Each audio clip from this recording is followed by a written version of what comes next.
Hello friends, welcome back to the channel. Today we are starting a brand new fanfiction story called, What If Naruto Learned the Hiraishin under Jiraiya Namikaze's Return? This is episode 1. If you're enjoying this type of story, make sure to smash the like button, share it with your friends, and subscribe with the bell icon so you never miss the next episode. Alright, let's begin episode 1. This story starts right after the Sasuke retrieval mission. Disclaimer: I do not own Naruto. Chapter 1, A New Start. Naruto looked around the small village he and Hiraishin had just entered. Like most of the villages he had been to in Hai no Kuni, Fire Country, the buildings were all made out of a mixture of wood and bricks, and were modeled in a Western style with flat rooftops and square architecture. Most of the buildings were shops that sold various wares and goods, which was obvious when Naruto observed the numerous people that were milling around looking in the windows. It had only been about a week since Naruto had left with Hiraishin on this training trip, and the two had already been in 2 other cities in Hai no Kuni. So what are we going to be doing here, Hiraishin? Naruto asked as he looked up at the larger male. Jiraiya was a fairly tall man, standing at about 6 feet 5 inches, making him taller than most of the people in Konoha with the exception of Kakashi. He had white hair that spiked up before going down to about mid-back. It was held in place by a Hidea 8 with 2 horns and the kanji for oil on it. He was wearing a green gi under a red vest and had wooden geta sandals rather than the standard shinobi sandals. Jiraiya looked down at his student and scowled. "What have I told you about respecting your elders, Gaki?" Naruto shrugged. "You'll get my respect when I feel you've earned it.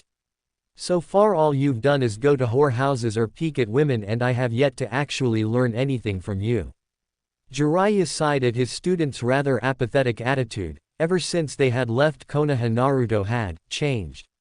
He had become a lot quieter than the loudmouth the Sennin had met during the Chunin exams. In fact, he hadn't spoken more than a few words since they left Konoha. It was like the loudmouth had suddenly vacated the boy's head and this new person took his place. Most of the time Naruto stared at nothing and seemed to be in deep thought. Jiraiya was not sure what was bothering his apprentice but figured that he would find out what was wrong in time. Alright, the Toad Sennin sighed. "I have to meet a contact here who has some valuable information for me. After this is done I'll begin training you. How does that sound?" Naruto nodded. "That's fine." Jiraiya frowned at his godson's lack of enthusiasm but left it alone for now as he headed off. Naruto walked around the town, not really bothering to pay attention to where he was going at the moment. Truth was, he had been thinking a lot, mostly about himself and how he had not really taken his training seriously.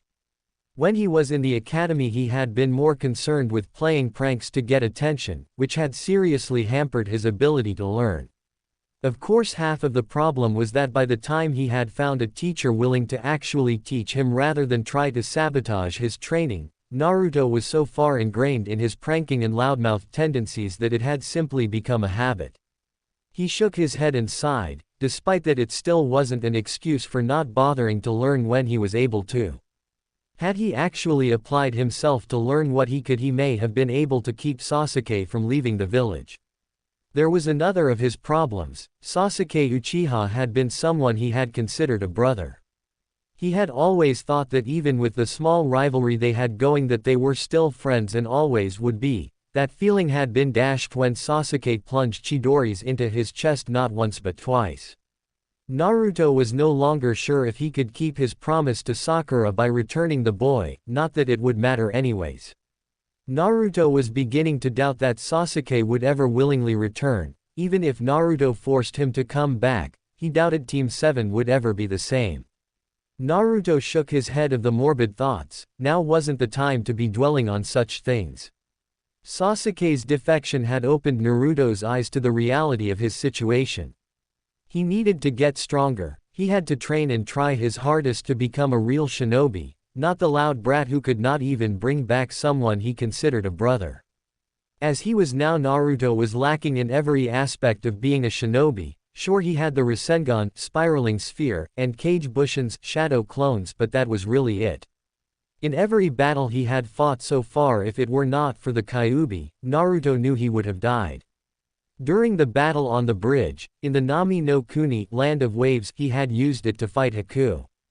During his fight with Orochimaru in the Forest of Death he had been forced to use it.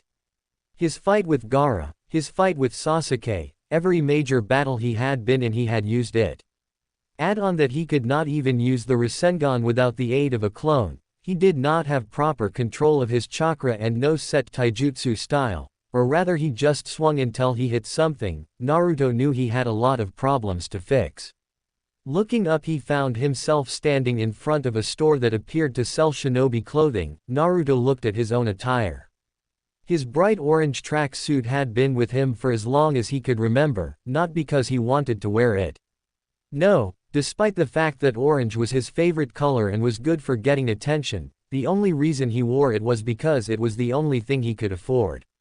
All the stores in Konoha had blacklisted him, making it nearly impossible to get a decent set of clothing. Hell, the only food he could even afford was ramen, which was why he ate it all the time. Even these clothes he had were costly, the man who sold them to him making him pay 3 times the price most people would spend for normal clothes. Deciding that if he wanted to become a real shinobi he should look like a real shinobi, Naruto walked into the store. The shop itself was fairly standard, there were many racks in the store with different styles of shinobi clothes in various colors.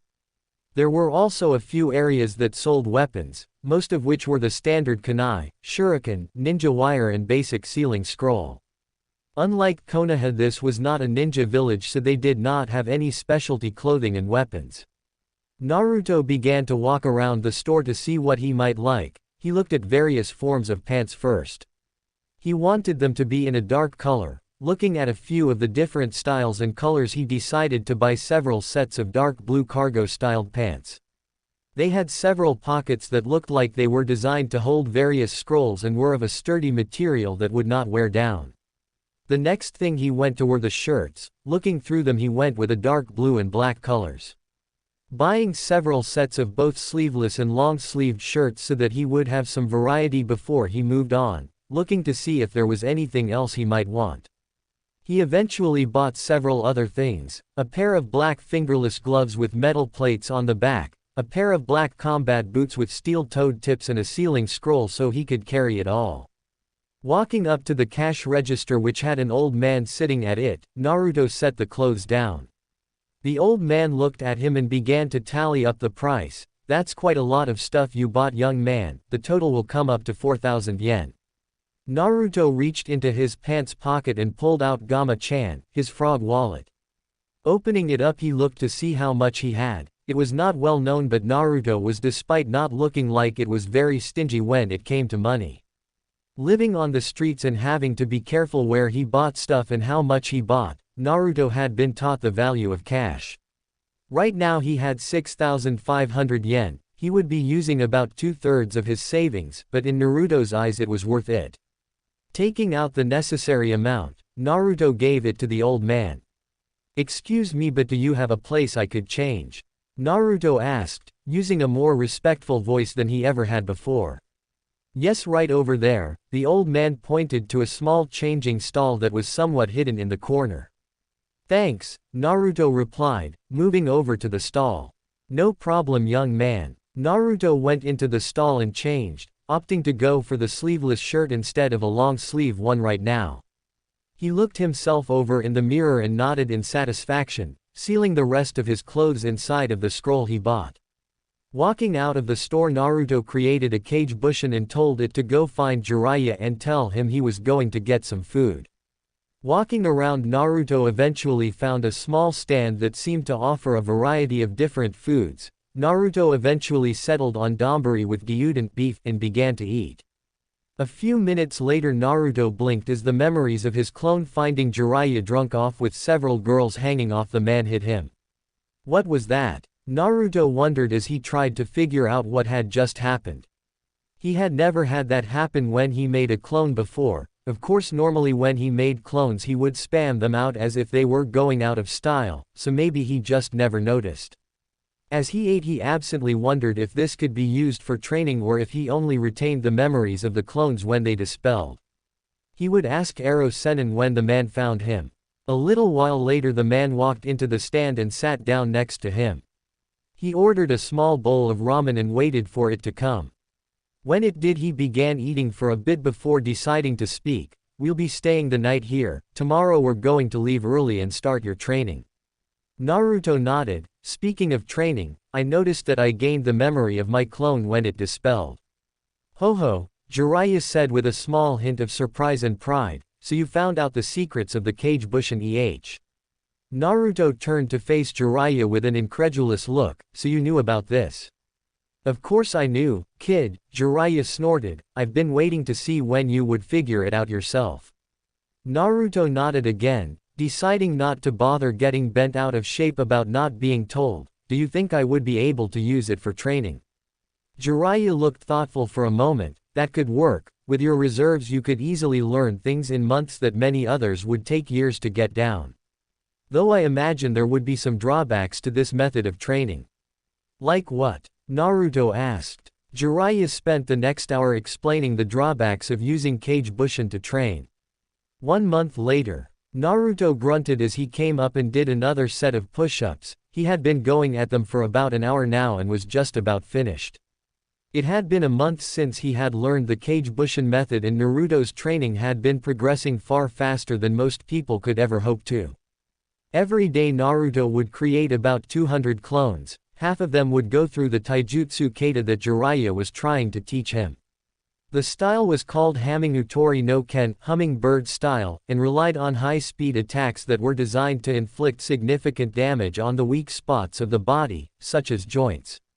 The other half would work on chakra control, which was easily Naruto's worst subject, with genjutsu being a close second. Naruto had been told by Jiraiya that because of his massive reserves, doing things like genjutsu and medical jutsu would be impossible. However, if he got his control up, Naruto should at the very least be able to dispel high-level genjutsu even if he could not cast them. So his clones would do a mixture of exercises. Most of them would run around on a body of water with several large rocks sticking to different areas of the body while balancing Senbon or Kunai on his fingers. He hoped that he could at least get Anbu-level chakra control by the end of the training trip.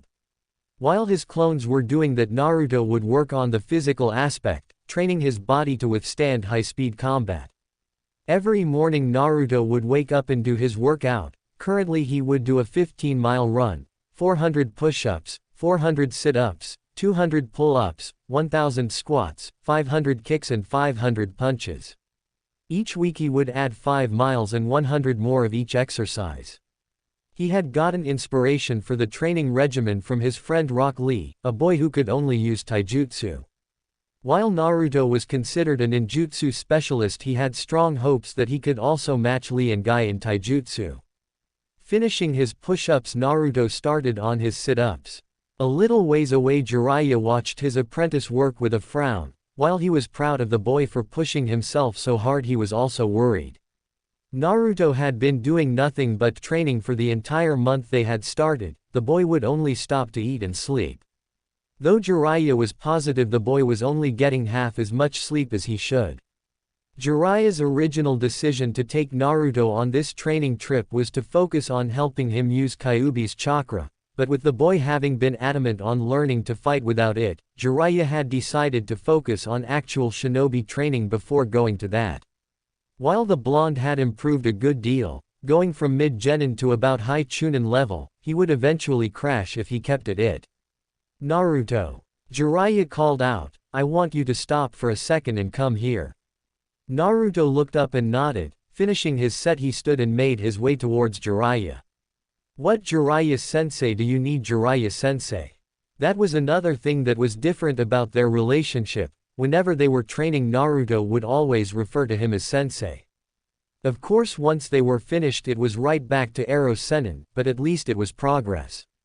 "I want to know what's eating you," Jiraiya said, narrowing his eyes as Naruto looked away.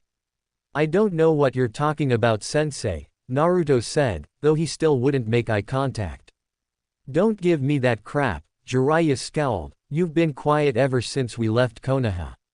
In fact, you haven't been your typical loudmouth self since you got out of the hospital. Now that I think about it, I've rarely ever heard you speak more than 2 words unless it was about training. Now spill it or I won't train you anymore. Naruto winced at the obvious threat. For a moment he was silent before he sat down with a sigh. It's just, I realized just how badly I've handicapped myself all this time. When I was younger no one would ever teach me anything. I had to learn to read and write on my own because the lady who owned the orphanage said, demons don't deserve to learn how to do human things, and when I went to the academy it was the same way. I thought that since the old man was letting me go there I would finally be able to learn and show everyone what an awesome ninja I could be if given the chance. Naruto closed his eyes. That never happened. I was always sent out during important lessons or assignments. When they taught us taijutsu I was taught incorrect stances. The list for the things they did go on. I eventually decided to stop paying attention. I played pranks so people would notice me. And by the time I found someone who was willing to teach me it was too late. I didn't care anymore. Sure, I always said I would be Hokage but I never really worked at it. I want to change that. Jiraiya sighed as he realized what the problem was. He should have known that Sarutobi-sensei would not have been able to protect the boy like he should have. Jiraiya should have been far more adamant about taking Naruto with him after the Kyuubi's attack. He was sure that a life on the move would have been better than a life of hatred. I suppose I can understand that, Jiraiya said, but you're still going to burn out if you keep this up. I know, Naruto sighed, but I can't help it.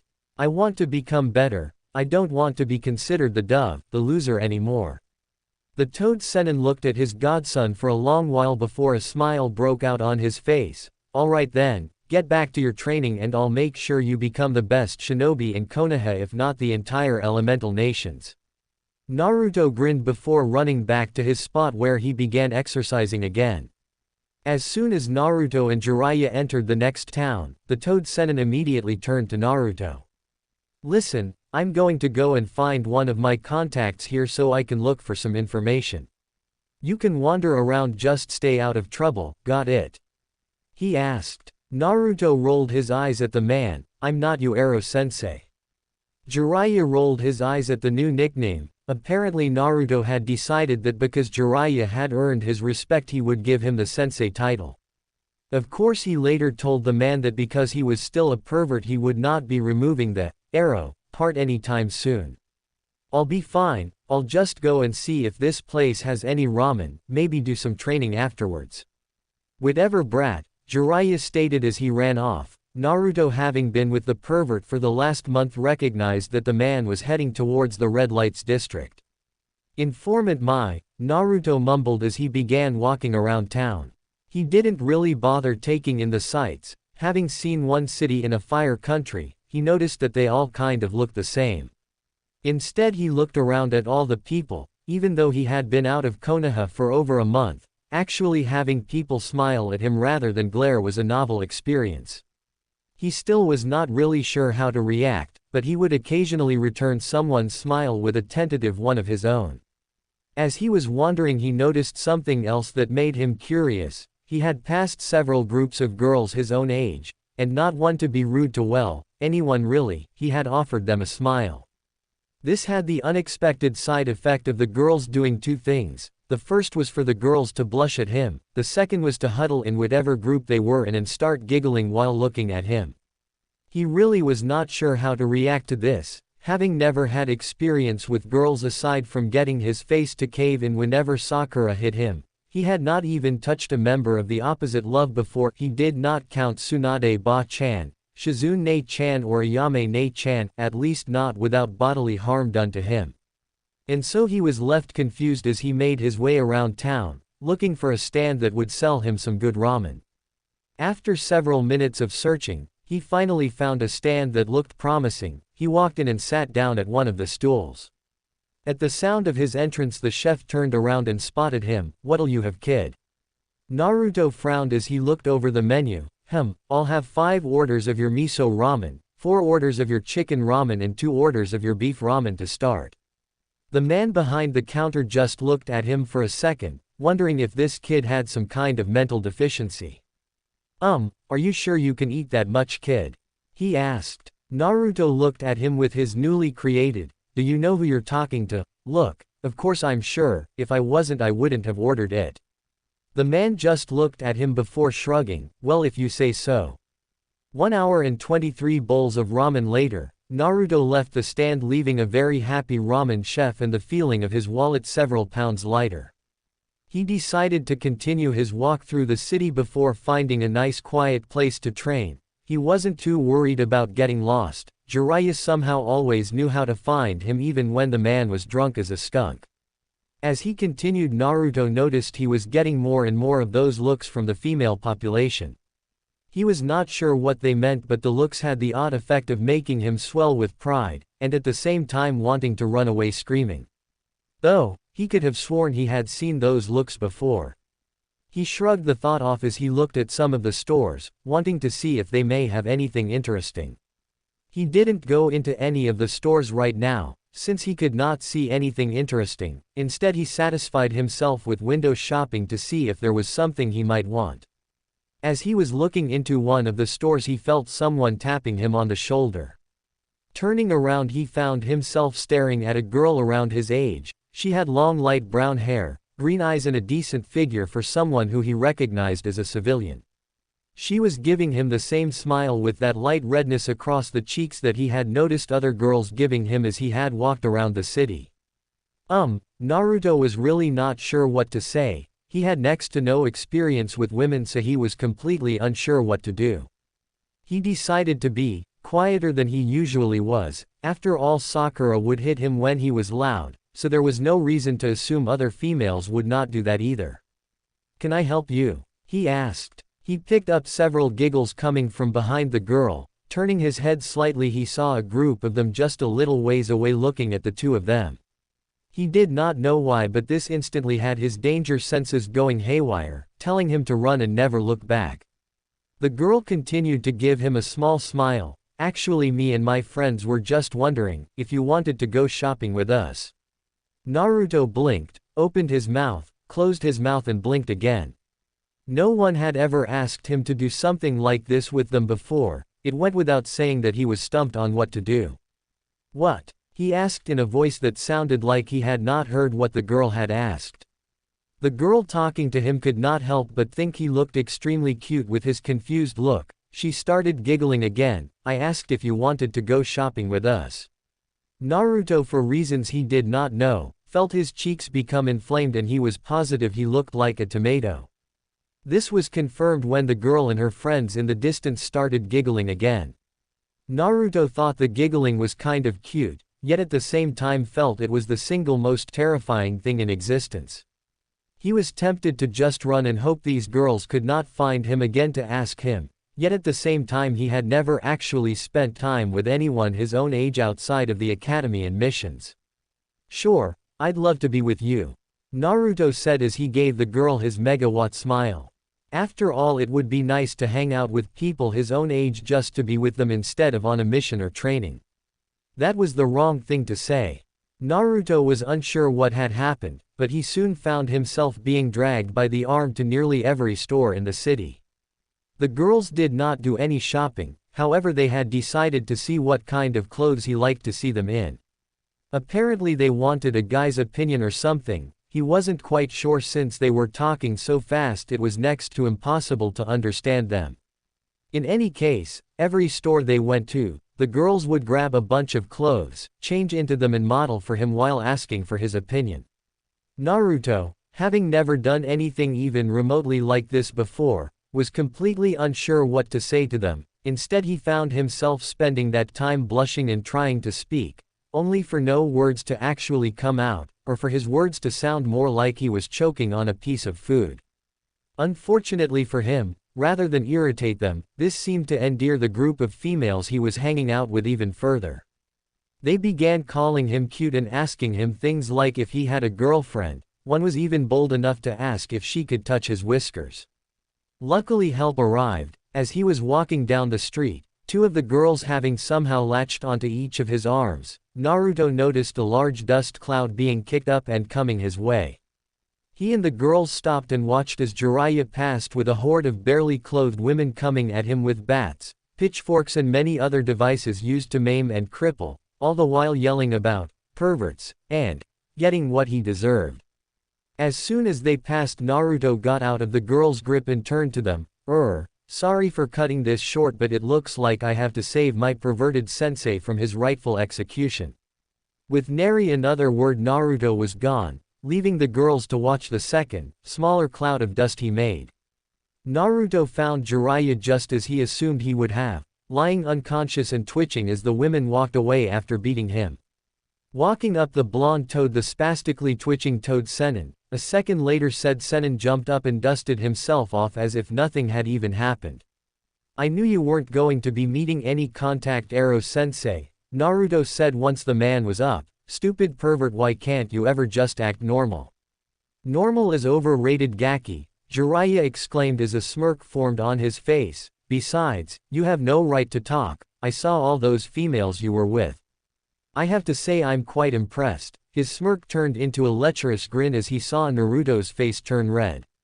It's not like that, you goddamn pervert, Naruto shouted, pointing a finger at his sensei. They asked me to go shopping with them, and I was just trying to be nice. Oh ho, so they came onto you, Jiraiya wiped away a fake tear. My student is growing up so fast, to have women asking him to spend with them. Shut up, shut up, shut up, shut up, Naruto shouted, covering his ears.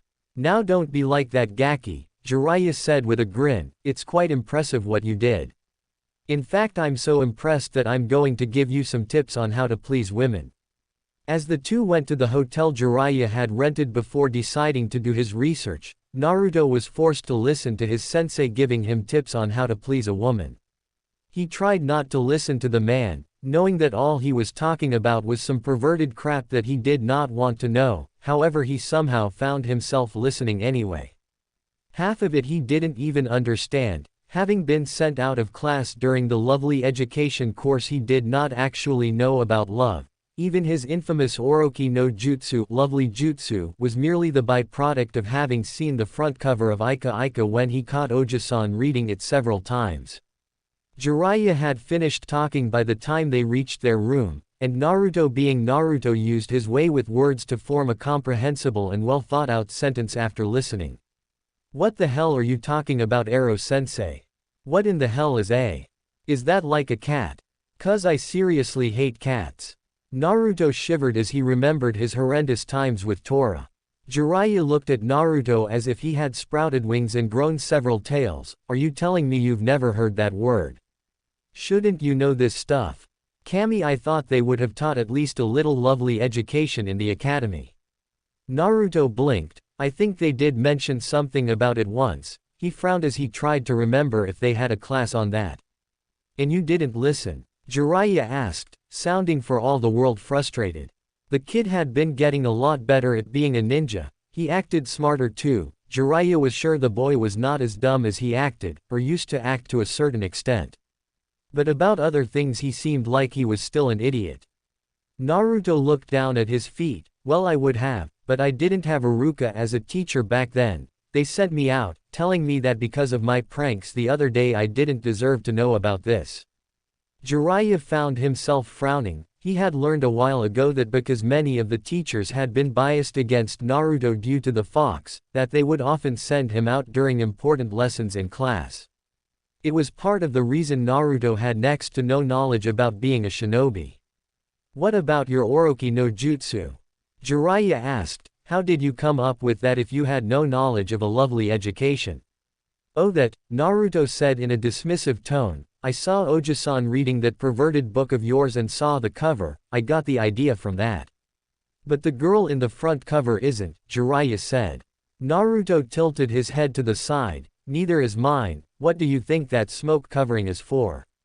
Jiraiya found himself feeling stupid as he heard that. He had assumed that the smoke covering had been used to tantalize the person Naruto used it on into wanting more.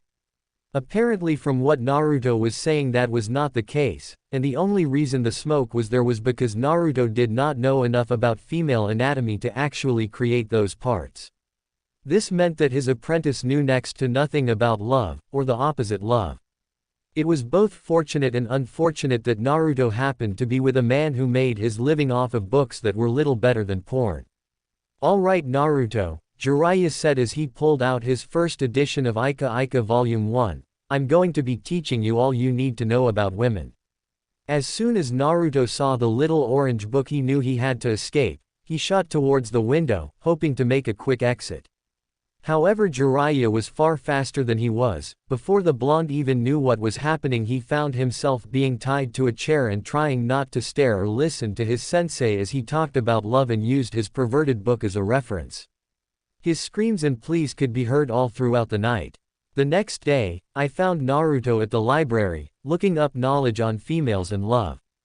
He had been forced to listen to his damn sensei for more than half of the night. Now he felt like he had been scarred for life. However, the Toad Senin's talk had also made him curious. Jiraiya had told him a lot, but he also felt that the man had left a lot out. After all, he had only focused on the perverted parts about love. So here Naruto was, along with several clones, reading books on human anatomy, the reproductive system and intimate relationships in general. He had even gotten a few romance novels, hoping it would help him understand more about women and relationships with the opposite love in general. After all, there was no way he was going to let his sensei corrupt him with his perverted ways. 6 months later, Naruto grunted as he was kicked in the face and sent flying backwards. Flipping himself in mid-air, Naruto landed on his feet and skidded across the water. In a burst of speed, Naruto shot off towards Jiraiya, one hand going to his kunai pouch and the other began a series of one-handed seals. He threw several shuriken at Jiraiya before thrusting out his palm. Fuden, Ripusho, Wind Release, Wind Gale Palm.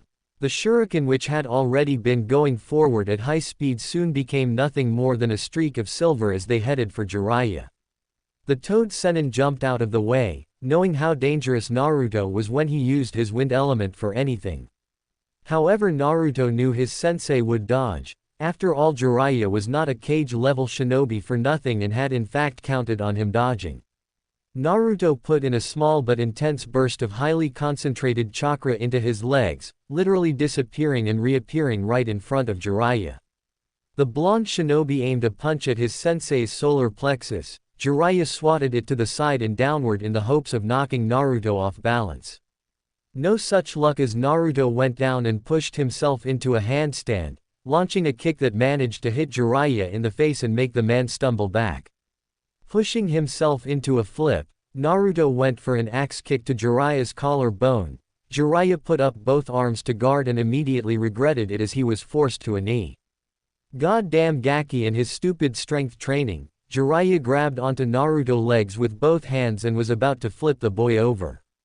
However, Naruto used his other leg to jump up and over Jiraiya, using the man's grip to keep himself balanced, and launched a kick to the white-haired man's face.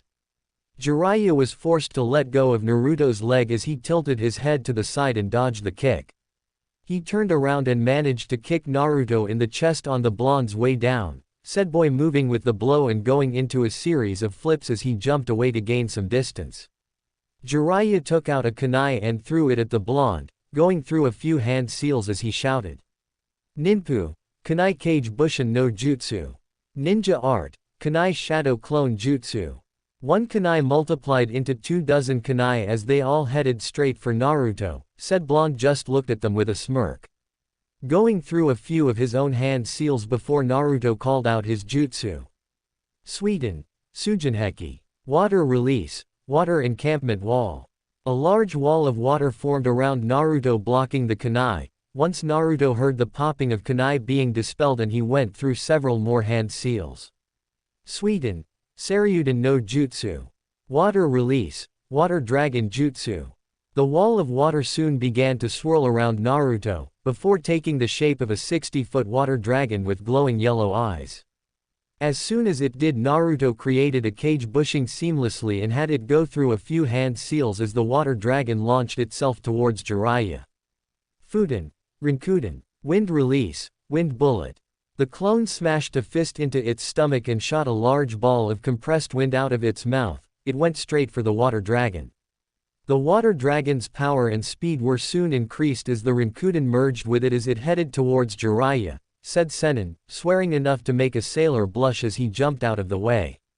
The water dragon slammed into the water with a loud crash. Water erupted everywhere, looking something akin to a large explosion. Using the distraction caused by his jutsu, Naruto threw several kunai and went through the hand signs Jiraiya had used earlier. Ninpu, Kunai Kage Bushin no Jutsu. Ninja Art, Kunai Shadow Clone Jutsu. 1 kunai became 41 kunai as they headed for the still airborne Jiraiya. Noticing the kunai, the Toad Sennin went through his own hand seals to counter. Ninpu, Hari Jizu. Ninja Art, Underworld Guardian Spikes. Jiraiya's hair wrapped around his body and became hard as steel as it deflected the kunai. When all the kunai were gone, Jiraiya whipped his still long hair around and called out another jutsu. Ninpu, Kei-Senbon. Ninja Art, Hair Senbon.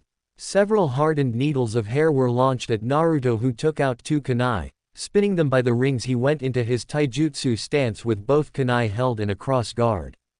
Naruto's hands soon became a blur of motion as he deflected the hair Senbon away. Whatever he couldn't deflect was dodged as Naruto flipped and twirled in an amazing acrobatic display. When the Senbon hailstorm died down, Naruto looked around, not seeing Jiraiya anywhere. He frowned before closing his eyes, trying to sense out the man's chakra. Having felt Jiraiya's chakra signature for 6 months now, Naruto could pick it up fairly easily. He finally found him, however his eyes widened when he realized the man was right under him.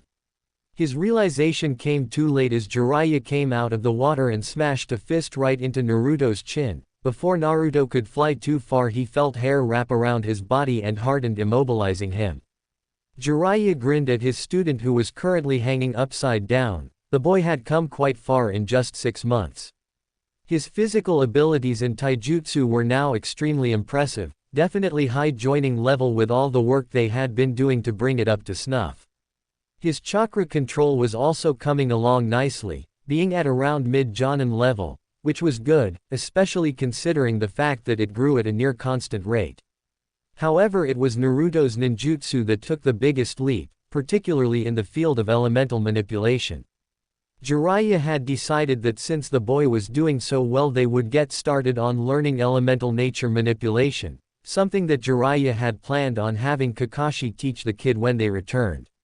Now he was glad that he didn't go through with that plan, since Naruto appeared to have 3 elements: Fudent wind, Suident water, and Radiant lightning.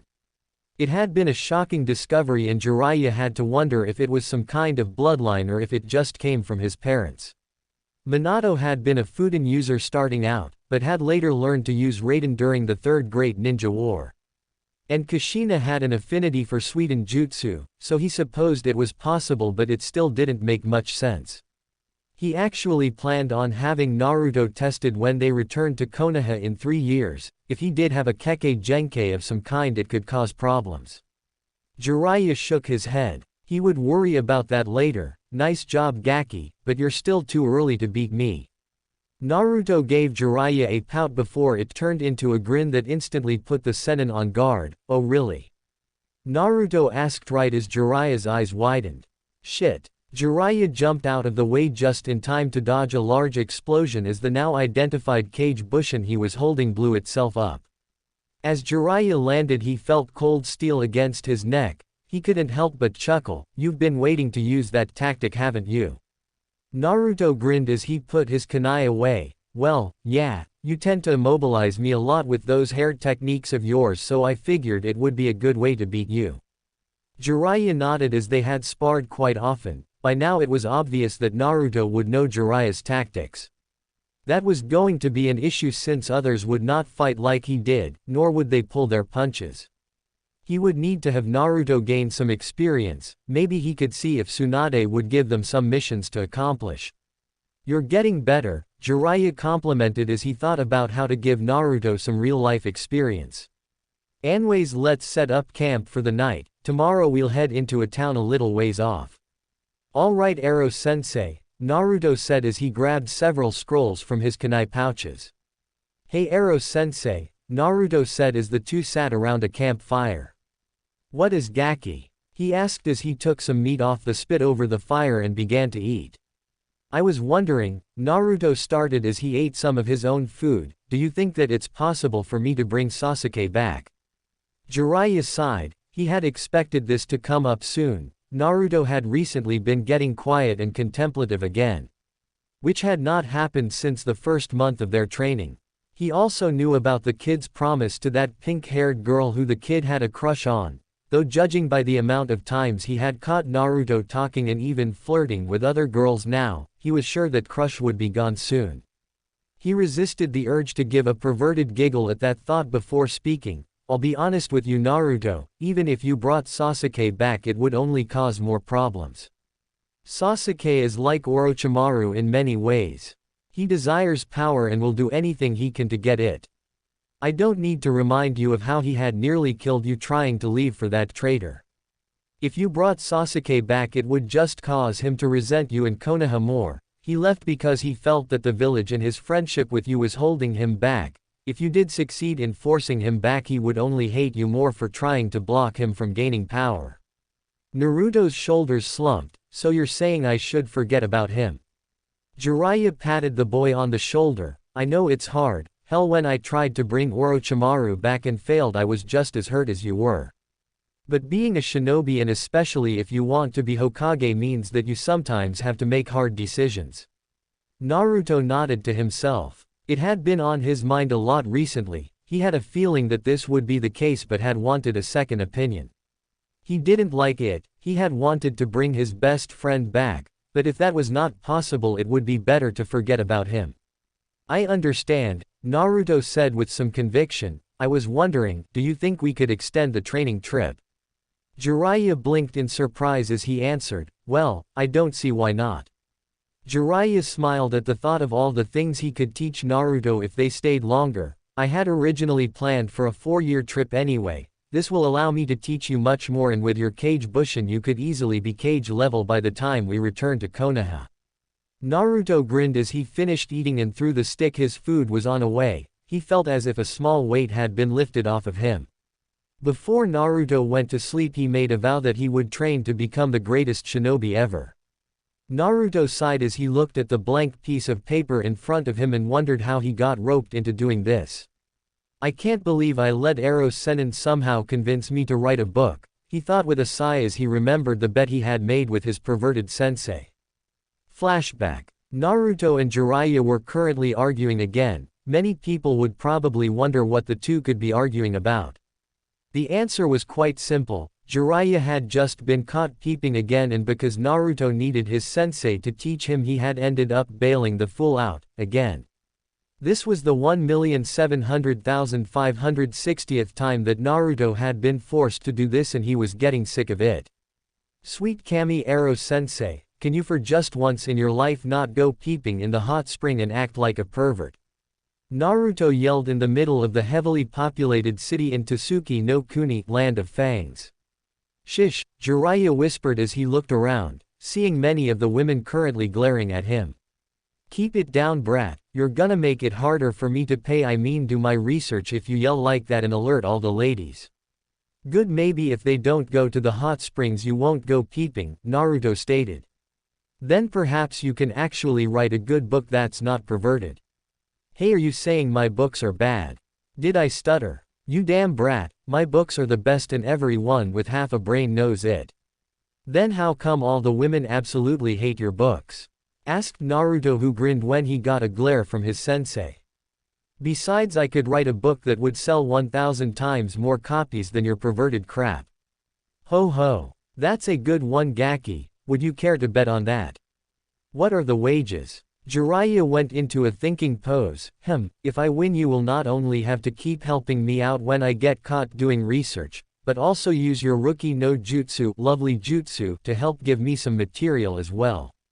Fine, and if I win you have to not only stop being perverted as long as you're still training me but also. Naruto thought about what else he wanted for a moment before giving a smile that sent shivers down Jiraiya's spine.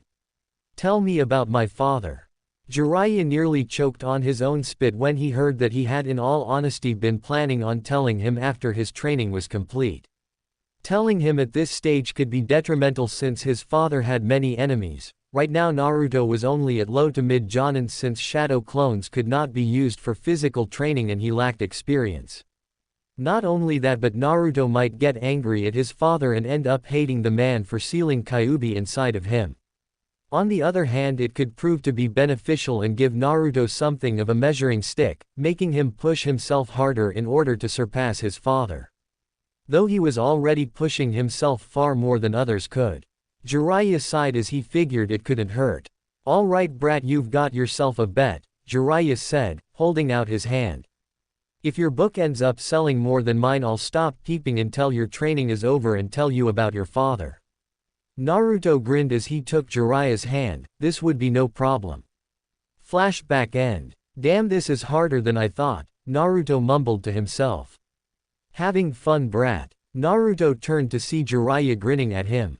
Naruto favored him with a glare but said nothing, which only caused Jiraiya to grin more. Moving to look over his student's shoulder, he decided to push the blonde shinobi's buttons. My Naruto, look at all that writing you have done," Jiraiya said with evident sarcasm. "I'm sure you'll have a book that beats mine in no time with such a great material." "Shut up," Naruto growled.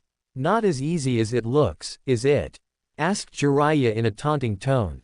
Naruto abruptly stood up and left, not looking back as he heard his sensei laughing. Naruto sighed as he slammed the now empty bottle of sake on the table before ordering another. Sake had become something he found he enjoyed drinking, especially since he couldn't get drunk and just enjoy its taste thanks to the Kyuubi. "Hey there handsome, do you mind if I join you?" Naruto looked up to see a woman standing in front of him. She was about 5 feet 6 inches and wearing a red and black kimono. She had a fairly nice hourglass figure with nice curves and firm round. She had black hair and emerald green eyes as well as pale milky skin. All in all, Naruto found the woman to be very beautiful. Naruto grinned at her, pleased with the small compliment she had given him. He had of course been called handsome before by other women he had interacted with, but it was still good to hear. Naruto had changed a lot since leaving a year ago. At 13 years old he now stood at a height of 5 feet 7 inches, having hit a rather spontaneous growth spurt about 6 months ago, about a month after he and Jiraiya left on this training trip. His body was also more defined. Even with the civilian clothing he was currently wearing, it was rather easy to see the strain denoting his well-defined pectoral muscles, abdominal muscles and arms. His face had chiseled out as well, having lost most of his baby fat with his harsh training, giving it a masculine look. Add on the whiskers and he had what many girls had described as roguish good looks mixed in with feral love appeal. How could I possibly refuse such a beautiful woman's company? Naruto asked rhetorically with a charming smile. The woman smiled at him as he ordered a drink for her while she sat down. "Thank you, it's hard to find good company these days," she said, looking around at the various tables. Naruto looked around and realized what she meant. Everywhere he looked, men were eyeing her with lust. "I see what you mean," he started before giving her a sly look. "Though I do hope that you're not just using me as a shield." Naruto affects a mock-hurt expression. The woman giggled slightly. "Of course not," she started before pausing in thought. "Well, not completely, you seem like decent company. I'm quite good at detecting gentlemen who would actually be able to hold a conversation without looking below my face." "That seems like quite a talent to have," Naruto said as he favored her with his patented, foxy, grin. "A beautiful woman such as yourself must be used to sensing perverts rather easily." Naruto and the young woman talked for about an hour. Mostly he would ask her questions about herself while regaling her with the things he had seen on his travels, being careful to leave out his status as a ninja. He learned her name was Aiko Miyaki, and much to his surprise she lived in Yuki no Kuni, Snow Country, one of the countries he had saved, which was now called Haru no Kuni, Spring Country. She was apparently here on business, working as a trader for some of Haru's technology, which Naruto knew was more advanced than anything else in the elemental countries. Naruto would also throw in the occasional subtle compliment that made the young woman blush. He was quite pleased with himself for that accomplishment. Since his first encounter with that group of girls a little over 6 months ago, Naruto had made an effort to get better at speaking with women. He would never go to Jiraiya for advice, of course. After that night where the Sennin had tried to teach him, Naruto had been scarred for life. However, he had read up on intimate and lovely relations, as well as books that talked about girls in general and several romance novels. He never really liked them but felt they helped. As he continued meeting different women in the elemental nations, Naruto found himself actually enjoying spending time and flirting with various women. He could at least partially understand Ero-sensei's obsession with them, even if he felt the man took it too far with his peeping. Aiko herself was pleased that Naruto actually listened to her. She found herself blushing many times as Naruto used his charm and gave her subtle compliments and not just about her figure. It was definitely a pleasant change to people either putting her down for doing what some considered a man's job or only trying to get in her pants. It also helped that she was downing more sake than usual since she felt so comfortable in his presence. When it was time to go, Naruto noticed that she was having a little trouble standing up. She had obviously drunk too much. Deciding to do the gentlemanly thing, he offered her support as he took her back to her hotel. Of course, nothing ever goes right when you're with a young beautiful woman at night and the two soon find themselves surrounded by several thugs.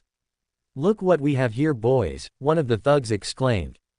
"That's quite the woman you have there, boy. Too much woman for a scrawny thing like you," another commented. "Just hand over the woman and all your valuables and we may let you leave," the one on his right stated as he pulled out a knife. Aiko, while drunk, was sober enough to realize the danger she was in and pressed herself against Naruto. Naruto just sighed. What was it with all thugs being arrogant fools? Deciding to be quick, he created a shadow clone to keep Aiko standing while he launched himself at the thugs. He appeared right in front of the first thug and hit him square in the solar plexus with enough force to send him flying down the road, breaking a few ribs in the process. The other thugs looked in surprise before it turned to anger and they charged him. The one with the knife tried to stab him, but Naruto deftly moved out the way and grabbed the man's arm, hitting it right where the elbow joint was, breaking it. Ignoring the man's scream of pain, he spun 180 degrees and launched a snap kick at the other man's left kneecap, breaking that before hitting the man in the neck, knocking him unconscious. When that was done, he moved over to the young woman who was looking at him with something akin to awe, respect and lust. "Are you all right?" Naruto asked as he walked up to the woman. "Of course I am, thanks to you," she purred out as she grabbed his arm and pressed it into the valley of her. Naruto tried hard to ignore that as he walked to the hotel. She gave him directions to and walked her to her room. "Thank you for escorting me, Naruto-kun," Aiko said. Naruto grinned as he scratched the back of his head. It was nothing really, I was just doing the right thing." Aiko gave him a coy and seductive smile as she leaned into him, wrapping her arms around his neck and pulling him close. I think such behavior deserves a reward," she said. Naruto shivered as her breath hit his lips and found himself getting rather stiff in his lower region. "What kind of His question was cut off when Aiko pressed her lips against his. For several seconds Naruto found himself frozen stiff. While he had kissed women before, it was always him to initiate it. Thankfully, instincts began to take over as he started kissing back. As Aiko moaned into the kiss, Naruto licked her lips, asking permission to enter. When she opened her mouth to grant him entrance and he tentatively probed her mouth. Wrapping his arms around Aiko, he became more emboldened as she moaned into his kiss. Naruto soon found himself in Aiko's room, pressing the beautiful young woman against the wall as their kissing became more impassioned. Aiko moaned as Naruto brought his mouth away from hers and began to lick, nip and bite her neck. The young woman began to pant as she grabbed fistfuls of his hair and started to grind herself against Naruto's increasing bulge. It wasn't long after that they found themselves on her bed, where both of them eventually lost their clothes. Not that either cared at this point, as passion and lust had taken an inexplicable hold over the pair. Naruto had one last thought before he completely succumbed to his growing lust. "Thanks to Kami, I learned an anti-pregnancy jutsu from that medical book." Naruto held in a groan as the light from the window hit his eyes. Opening them slowly, he realized that he was in an unfamiliar room. He nearly panicked before he started to think rationally. Last night was fairly hazy and the last thing he remembered was escorting Aiko to her apartment. It was then he heard a content sigh and felt something trying to burrow its way deeper into his well-muscled chest. Looking down he saw a mop of messy black hair. That's when he remembered last night. He couldn't help but blush at remembering what had happened. After Aiko had kissed him they had found themselves giving into the feelings of passion. He remembered having love with the young woman for 4 hours straight before they had pretty much passed out in her bed, as well as all the positions they had done it in. Naruto was actually surprised with himself, not just the fact that he had been deflowered, but also that he had lasted so long, though he was also quite proud of himself. The blonde had been curious about love for a while. Ever since he created his Orochi no Jutsu actually, and when he left to go on the training trip he had decided that this was his chance to learn. Of course he didn't want to go to Jiraiya knowing the pervert would completely corrupt him, so he did the only thing he could. He picked up multiple books and read. One of the things he read was that most men do not last long, especially their first time. Though Naruto always did have high stamina, so maybe it was just brought over to his love drive. He heard a groan as Aiko stirred in his arms before lifting her head up and rubbing her eyes. "Good morning Aiko-chan," Naruto said, hoping that he would not get beaten for what happened. Sometimes women could become violent and she had been drunk so she might not even remember last night.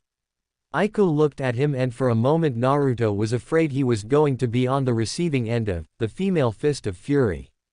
However she just gave him a saucy smile. "Good morning to you too Naruto-kun, I hope you enjoyed last night." Naruto gave an internal sigh of relief as he grinned at her. "I had a very good time last night. I hope that you enjoyed it as well." Naruto's answer was a steaming kiss on the lips, which soon turned into a small makeout session.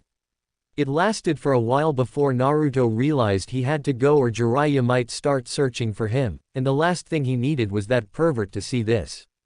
Deciding to thank her for the amazing night he had several clones clean her sheets while he cooked her breakfast. The breakfast itself was fairly simple: eggs, bacon and French toast with a side of orange juice. Aiko however loved it, stating that it was the most delicious breakfast she ever had. One of the things Naruto had learned recently was how to cook. He found it was something he loved doing and was really good at blending spices and food. What he would consider a normal meal for him was apparently something that tasted like Kami had blessed it for others. When breakfast was over Naruto thanked her again and gave her another intimate kiss before making his way to his own hotel.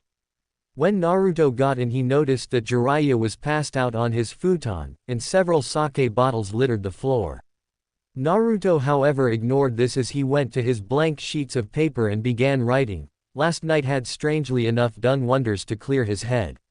He found that he had several ideas for a story and so he began writing. He idly wondered if having love was the cause of his clear mind or if it was something else. Humming a little tune he began to write. When the war of the beasts brings about the world's end, the goddess descends from the sky. Wings of light and dark spread afar.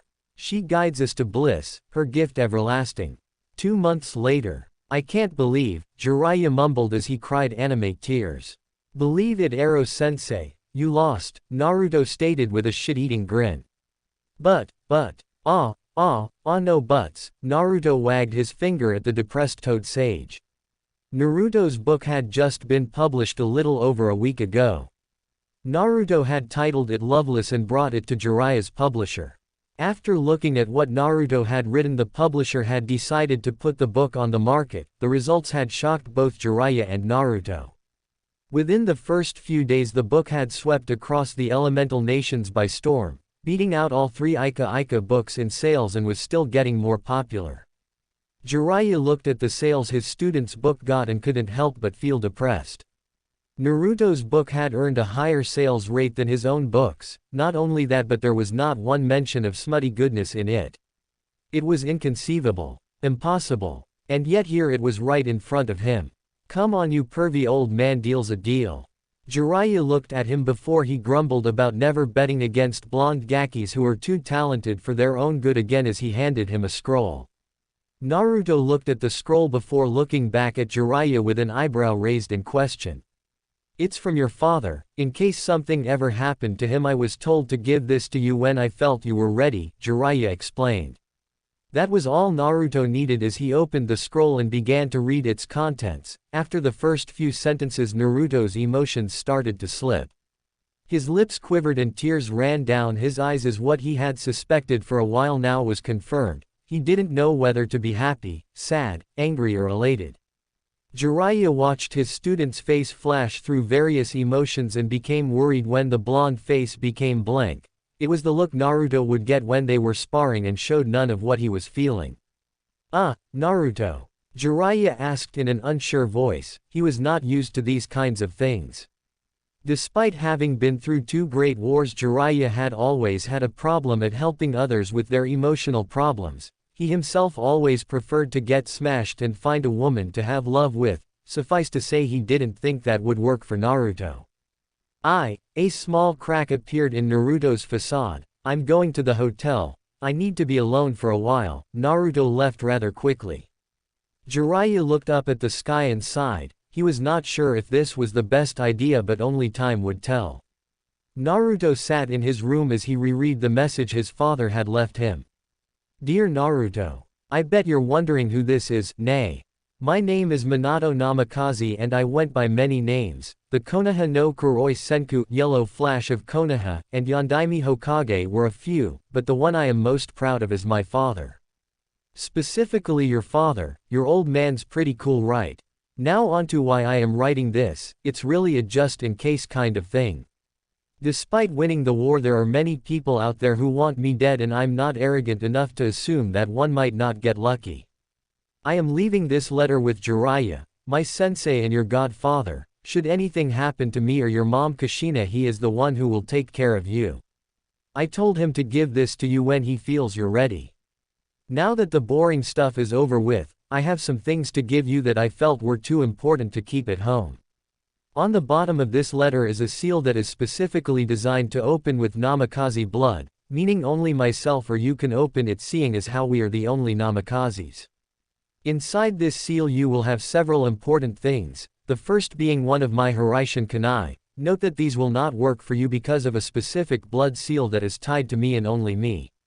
The Hiraishin is simply too powerful a tool to use without taking great precaution to ensure it does not get replicated, but this should be a good basis for you to make your own Shiki formula, for your own Hiraishin is the key to the formula created. Without it you won't be able to see all the seals on the kunai.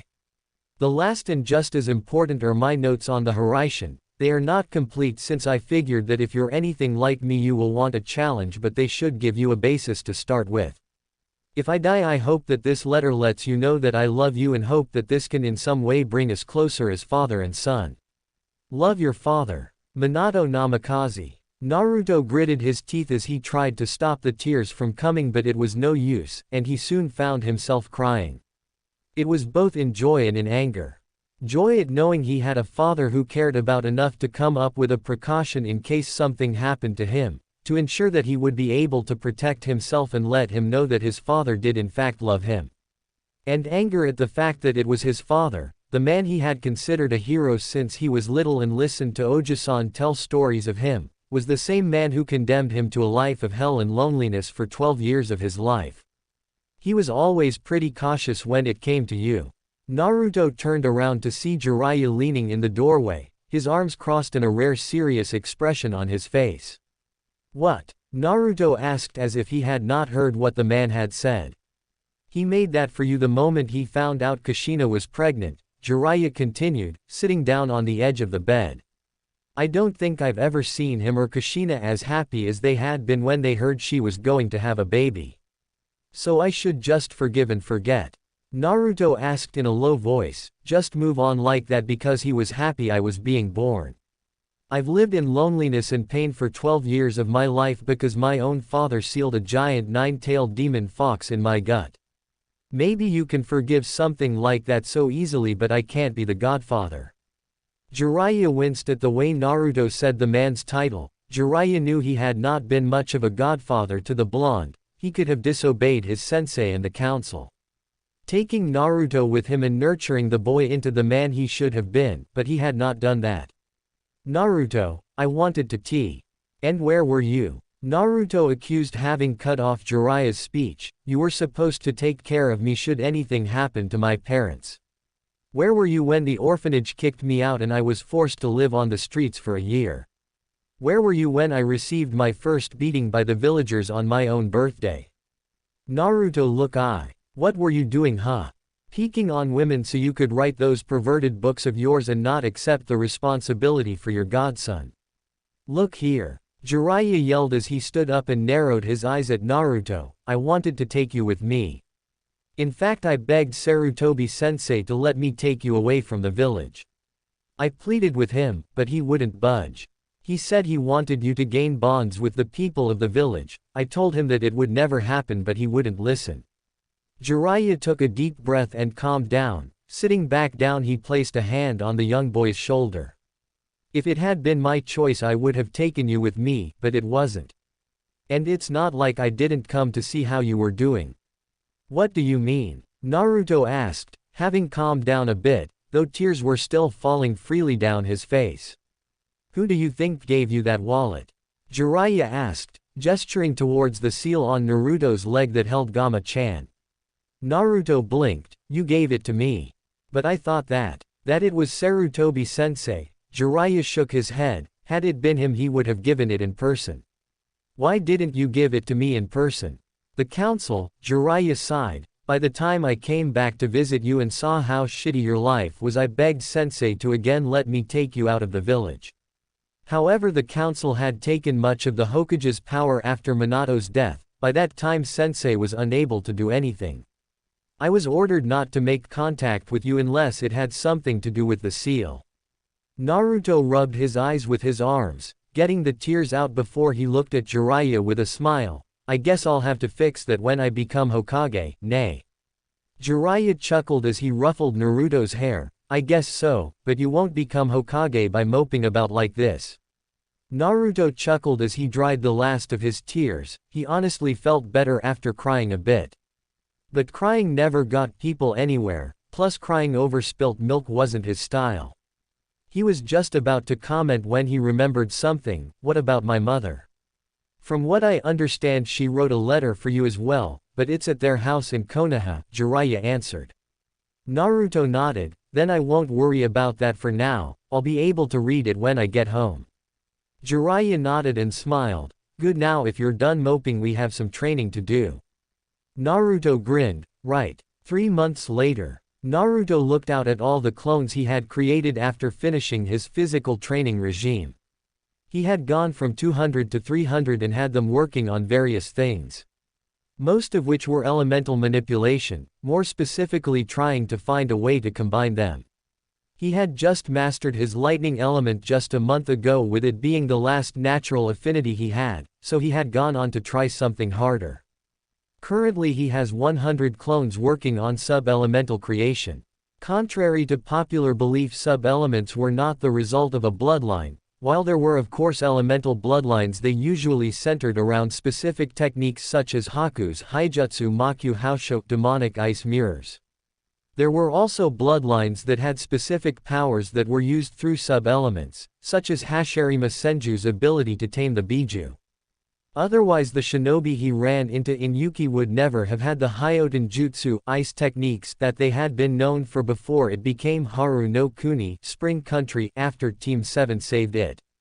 Even though they only manipulated pre-existing ice, it still took the ability to combine water and wind elements to form the shapes they wanted.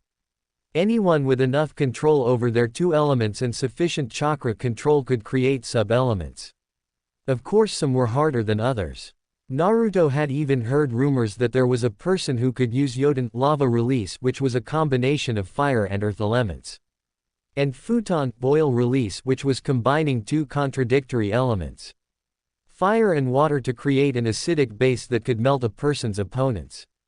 He was unsure how the Kekkei Genkei worked for that person, but he assumed it allowed for a subconscious act of coating the walls of the throat with a layer of protective chakra. So far Naruto had only been able to create Hilton, but he was hoping to see if he could combine more than just wind and water. Another 100 were working on a mix of Tai and Kenjutsu katas, after Naruto had decided it would be good to learn how to use a weapon other than kunai and shuriken. Despite not having any style to go off of right now, Jiraiya had told him he was pretty good with a sword. It was Naruto's hope that he would be able to create his own style. Like his taijutsu style which he had learned was his father's style, the kenjutsu relied on high-speed combat. Rather than aim for joints, nerves and delivering bone-crushing blows, this style was designed to kill, going for the 8 vital points in the human body. Its movement was also based on his affinity with wind and water. The style was meant to flow, so to speak. The user would move like the water, flowing in and out of attacks like water flows around a rock. However, it was also fast and unpredictable like the wind. It could be calm and centered one moment, then have all the power and fury of a raging hurricane the next. Right now the sword he was using was one he had custom made when he and Jiraiya had gone to Tetsu no Kuni, Iron Country, a country which had been considered autonomous for many years and was well known for their powerful samurai force. The blade was a total of 2 inches 6 in length, making it a Kodachi class weapon, with a pitch black finish while the edge was a vibrant silver color. The guard was that of the Uzumaki swirl, made to look like it was made of 9 fox tails in a dark orange color. The handle was also wrapped up in a dark orange cloth, with a gold pommel at the end and 3 tassels on the bottom. The sword was made out of a powerful chakra-conducting metal that was found only in Tetsu no Kuni. It was the same metal that allowed that nation's samurai to launch chakra-based attacks from the blade. It was also very expensive to have made. Along the edge of the blade were several powerful and hidden seal arrays of Naruto's own design. Their purpose was to store elemental chakra so he could launch elemental attacks rather than the standard chakra attacks to give him an edge in battle. He also gave the sword what he called a chakra circulatory seal. What this did was give the sword its very own chakra system, complete with artificial tenketsu points that were bonded to Naruto's own chakra coils. This allowed Naruto to utilize more power if the seals ran out of chakra in battle. It was based off of the few things he had heard about on the Samahata, a semi-sentient blade that could absorb foreign chakra. Though Naruto's was not semi-sentient, it was connected to Naruto in a way that most swordsmen would never be with their swords. He had given it the name Susanoo, God of Storms. The last 100 clones were doing a variety of different things, most of which were reading. Naruto had found an immense desire to learn after wanting to change himself. He would read anything from tactics and shinobi history to politics and gardening, not limiting himself to just shinobi-related subjects.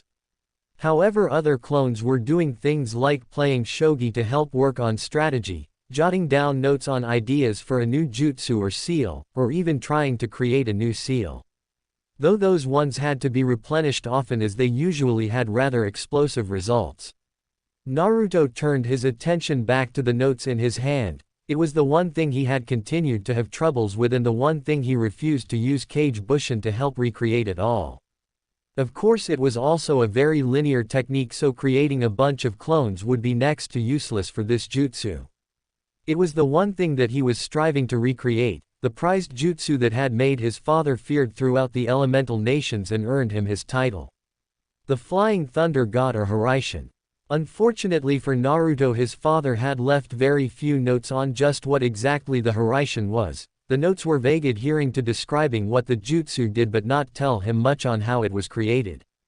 What he did know was that through the means of a Shiki formula, and the use of his father's infamous tri-pronged kunai, Minato was able to utilize a space-time ninjutsu that allowed instantaneous teleportation. Naruto assumed the principle behind the technique was similar to the Kuchio's no jutsu, summoning jutsu, in that it revolved around space-time manipulation. So far Naruto had only made a minuscule amount of progress in the jutsu, since he had nothing to go off of except a description on what it did in the kunai with the Shiki, though he was using a summoning array to start as a basis. "Hey Naruto, it's time to pack up." Naruto looked up to see Jiraiya waving at him, standing up as he made his way over to his sensei. "We're leaving?" Naruto asked as he created a Kage Bushin and dispelled it, letting his other clones know to dispel themselves in groups of 10 every 5 minutes. "Yep," Jiraiya said with a smirk. "It's been about a year and I think the only thing you're really missing is experience." Naruto blinked. "So we're going somewhere I can gain experience?" Jiraiya looked at him and grinned. "Not us, you." Jiraiya had sent a message a while ago about giving Naruto a long-term mission to help him gain experience, and he had just received a reply. Kiri Mist was apparently still locked in a civil war with Kekkei Genkei on one side and the Mizukage on the other. Mei Terumi, the apparent leader of the bloodline side, had petitioned Konoha for help, hoping that their love of bloodlines would give her some support. Normally Konoha had a policy of non-aggression and keeping out of international affairs that did not involve them. However, with Jiraiya's recommendation that Naruto needed to experience some things, Tsunade had hesitantly given this mission. Me? Naruto asked in confusion. He was unsure what Jiraiya meant by that. Where will you be? I have some business to take care of. Tsunade assigned me a covert operation to gather info on the different hidden villages to see which ones are a threat to Konoha and find out more on Akatsuki. It will be easier for me to sneak around without you. No offense, but while you're a damn good fighter you can't speak for shit. Hey. Naruto pouted, puffing up his cheeks comically. I was able to paint the Hokage monument in broad daylight and not get caught until I was done. I think that shows how skilled I am. Jiraiya chuckled. True, but this is not Konoha I'll be going to. Many of these places are most likely not friendly and a few may kill you for who you look like. Naruto was silent as he thought about that. It was true that he was starting to look more like his father. Each day that passed he grew more and more like the man. No doubt if Iowa or some other country that harbored a grudge against his father were to see him they would send assassins out. Naruto was not stupid anymore. He knew that while he was strong, at least mid to high Jonin, by now he was far from invincible. He could hold his own well enough against Jiraiya, but even when the man went all out he held back some so as not to kill Naruto. Others would have no such compunction and would no doubt not hesitate to kill him. It was also as the man said, he lacked the experience to make full use of his abilities and that could cost him. So where will I be heading? Naruto asked, having decided this would be a good opportunity to see how well he could do against someone other than Jiraiya. The Toad Sennin gave Naruto a mission scroll. You'll be heading to Kiri, which is currently locked in a civil war. Naruto unrolled the scroll and began to read it while Jiraiya spoke. You will assist the bloodline until the war is over. The rendezvous point is in the scroll as well as a code word and information about who you will be working with. Naruto nodded as he finished memorizing the information and handed the scroll to Jiraiya, who burnt it with a Kaiden jutsu. I'll contact you via summoning from time to time to see how you are doing and give you any info that I feel you can use. Make sure you stay safe, okay Gaki? Jiraiya finished. Naruto nodded. Don't worry Ero-sensei, I'll do my best. This is the first chapter to my redone Namikaze Return story. I know it seems odd since I did not have many chapters before I decided to start over, but I ran into a dead end with my timeline and realized that the way I was doing things would not work. So instead Naruto is going to stay on the training trip for 4 years instead of 3, this is so I can tie my story together more nicely. Note this will follow the canon on several things. Munai Plan and Kushina being a Jinchuriki for Kyuubi will be tied into the story. Also the first part of the story will be when Naruto is on his training trip. This is going to be used as a replacement for the many of the arches that Naruto would have gone on had he arrived in Konoha with just 3 years of training. Arches like the Orochimaru and Sasuke searching arch, the Sora arch, this is the one that introduces Naruto to elemental manipulation, and the Rasenshuriken arch. Others will be in there. I will actually have the Gaara retrieval. It will just be done differently since Naruto is out of Konoha. I'm not sure how many chapters it will be before Naruto returns to Konoha, but it will be a few since I will have a lot of character development for Naruto and others he will interact with outside of Konoha. Also this will still be a harem, but I am cutting out one of the people in it. Temari I have decided will not be a part of the harem since I don't really see a point in having her. This means the harem will be Naruto, Yugito, Mei, Konan, Koyuki, Yugao. Now some of you may have questions on how Naruto seemed to get out of his funk about Sasuke, his lack of shinobi abilities and his father so easily. I know it seems odd, but we all know that Naruto has never believed crying over what can't be changed will help. If all of you remember the wave arch, you will be able to recall when Naruto called Inari a coward for whining about his father. Also Kakashi had told Inari about how he had never seen Naruto skulk or cry about things, so I feel that this shows Naruto's ability to deal with pain. Also, I have a poll on my website for voting on which story you readers would like to see most. I have 4 others that I am currently working on. But I want to focus on just 1, maybe 2 for now. I will eventually complete all of them, but I feel that if you focus on too many it will lead to future problems with the stories being written and it will cause them to not be updated for months on end while working on one of the other stories. So make sure you send me a poll on which story you would like to see the most. And that's the end of episode 1.